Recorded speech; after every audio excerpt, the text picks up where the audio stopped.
Waiver claims are in. We're going to break them all down, but first there are 5 claims that stand out the most, so let's rank them. The number 5 pickup, in my opinion, is the Panthers claiming corner Damari Mathis. He was waived by the Broncos. He was a 4th-round pick in 2022. He was very, very solid at Pittsburgh. He got some chances to get on the field early on for Denver. He actually looked pretty decent. He was just a little bit too grabby, drawing some pass interference calls. He did that in college as well. So that was kind of the issue, and the Broncos built up that secondary. I mean, it looks loaded right now, so it's a pretty tough roster to make given that position.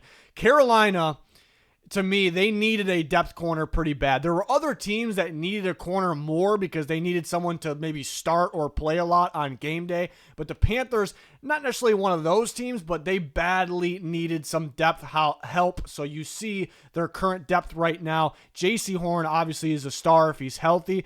But keep that in mind as well. He can get banged up at any time, and their depth really wasn't the greatest. So they needed someone like Mathis, a young player that could still get better, learn with this new, defensive scheme, possibly break out and get a chance to play. But Mike Jackson lined up to start next to J.C. Horn. Smith Wade could play in that nickel spot. Caleb Evans, a solid depth option. And then Corey Thornton's an undrafted free agent that's really turning heads. Remember, you got 2 starting corners. You got a nickel corner, so they needed depth help. They get that with Damari Mathis. Number 4 is the Saints picking up former Bucs receiver Trey Palmer, and a guy that when he got opportunities looked pretty solid. He has legit speed, still has upside, and I take a look at that Buccaneers receiver room, maybe the best, the deepest room in all of football, so it's tough to make that roster. So now given another opportunity, maybe more playing time, he actually could be something. He gets to play against the Buccaneers twice a year. I really like Trey Palmer. I like this pickup. I probably would have ranked it a little bit better, but he is a little bit down the depth chart as of right now on with the Saints receiver room as they added some pieces, especially recently, but this offseason. But obviously Olave's at the top. After that, you have a kind of a battle between the next 3 guys, and then Palmer should fit in right after those top 4 guys. I think he could pass up Cedric Wilson, maybe a cut candidate along with Tipton. So Palmer has the chance to be maybe that top or second best depth option. And again, when he got opportunities, he looked pretty good. He still has some upside. It's a pretty good one for the Saints. Number 3, the Titans claiming corner Jalen Armour-Davis, recently waived by the Baltimore Ravens. A big-name prospect coming out. Been a little underwhelming so far. Still young with upside. The Ravens had a deep, solid defensive back room. Tough to make that roster. He's going to get more opportunities for the Tennessee Titans. There's also a connection. Denard Wilson was on that Ravens staff. He's coached them. Now he's the Titans defensive coordinator. So you know there's a fit there. There's chemistry. There's a fit. The Titans also badly needed corner depth. L'Jarius Sneed is their best corner when healthy. So already you got a guy maybe with durability concerns at the point of his career. So you badly needed depth because of that. Jarvis Brownlee looks pretty solid. Roger McCreary, remember, is a nickel corner. They needed that outside corner depth, as you could see by the rest of that, the depth chart there, that they could definitely use the help. Also, Armour-Davis has been getting some reps at safety, so it could be a 2-for-1. He's solid depth at corner, safety, has that chemistry with Denard Wilson. So a solid young player with some upside that could help the Tennessee Titans. Number 2, the Colts claiming linebacker Chad Muma, who was waived by the Jacksonville Jaguars. He does have some experience, still young with upside. He was known as a high upside prospect coming out. And I just think the new staff they weren't really in love with them, didn't love the fit mainly.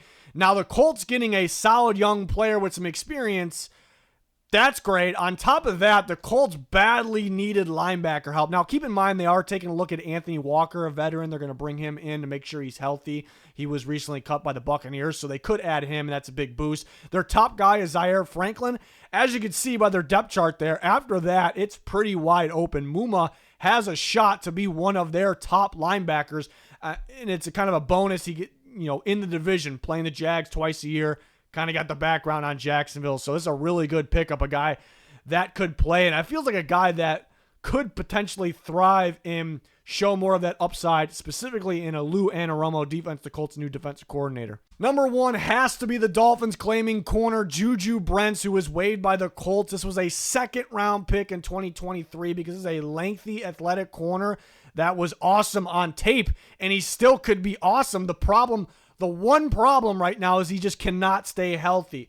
but he's still young, hasn't had too many years in the league. I've seen players like this before. Earlier in their career, they can't stay healthy, and then all of a sudden, they kind of figure it out and get going. If this guy is healthy, if Brents is healthy, he could be very, very solid because he still essentially is a prospect. I view him as a prospect, and he's a good one. And the Miami Dolphins, on top of all that, they badly needed a corner. They get a good young one as long as he's healthy here. Rasul Douglas, they did bring in. That was a really good pickup. Going to be a starting corner. Storm Duck's pretty underrated. Going to be their starting corner. Jack Jones, if he stays out of trouble, he can be solid. But they had Juju Brents in the mix, a very important depth that could turn into a starter. And after that, I mean, a bunch of guys that could compete for a nickel job or could get cut. Cam Smith is going to be on one of the injury lists to go into the season, so that's why he's not listed. But you have a lot of upside here with Juju Brents, and it was maybe he's a little bit surprised the Colts traded for Mekhi Blackman, who was injured last year, moved on from Brents. But I guess Anarumo, the new defensive staff, they maybe thought there was a better fit elsewhere with Blackman, for an example, and they just felt like they could move on. Or maybe they don't trust Brents to stay healthy. Maybe that's what it is. But this was a big pickup for Miami, especially given that they need a corner. Even with picking up Rasul Douglas, they needed a corner pretty badly. They get a young potential riser. Let's go over all the other claims that we didn't talk about yet. The Carolina Panthers, we talked about Mathis, but they claimed Campbell, the receiver that came from the Chargers. The Chargers know how to find their young players since Harbaugh came in there, that new staff, and their receiver room is looking a lot better. They hit on, it seems like, 2 rookie receivers in the draft, so maybe the Panthers trading Thielen away think, yeah, maybe let's give this guy a try. Maybe there's something there.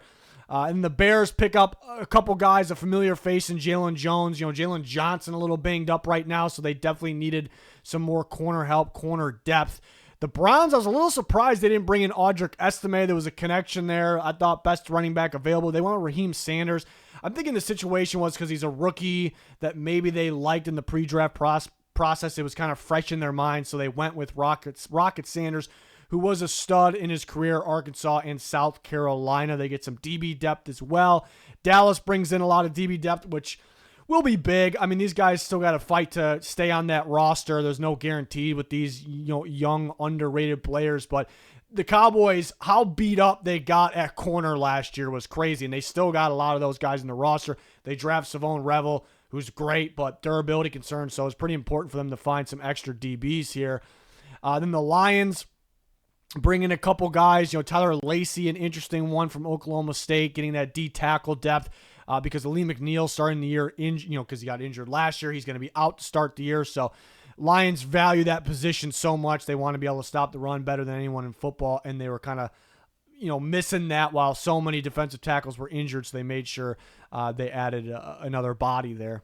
Other claims that stand out: Brennan Jackson going to the Raiders, a pass rusher from the Rams. He actually led preseason in sacks. So it's a guy that just knows how to get after the quarterback. The Raiders definitely were in need of some depth at the position, so why not? It's a pretty good pickup. Just missed my top 5. Tommy DeVito, a very notable one, a very popular quarterback, cut by the Giants. They had a deep quarterback room, surprisingly enough. Goes to the Patriots. Were they desperate for quarterback help? Not really, but it can't hurt. You got a young guy with experience. Like, it's good that he has some good moments in actual regular season NFL games. Got experience, and sometimes people leave the Giants, end up being a little bit better, so why not? And then we got the Jets adding Jelani Woods, who was a kind of a somewhat of a big-name tight end prospect. A year where the tight end class was pretty weak, but a freaky, lengthy dude. You still like to think he has some upside with some more work. The Jets, another tight end room, their tight end room, that could actually, use some depth, and they get it here with Woods. And the Eagles did pick up Willie Lampkin, who was a pretty good interior offensive line prospect for North Carolina. He's just severely, severely undersized, but it doesn't change that he's quick. He's explosive. He's good at his job, and he actually looked pretty good at it with the Rams this training camp. So just not enough room for him in the roster, and still getting doubted because he's severely undersized due to height.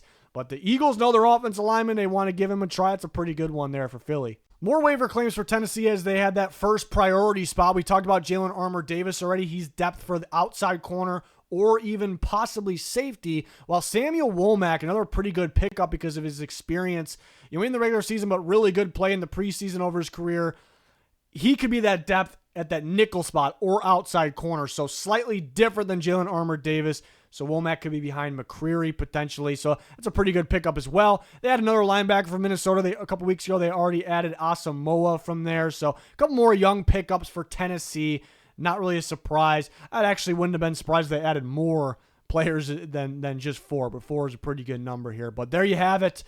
For the waiver claims video, let me know your guys' thoughts. We're rolling out with videos like this. We got more to come. We have my final season predictions to come. Power rankings going into week 1. Then our weekly picks. I cannot wait. It's here. Hopefully you can join us. Like, subscribe, turn notifications on. Very important to follow us on X. Link pinned in the comments. Going to do it. Thanks for watching. Goodbye.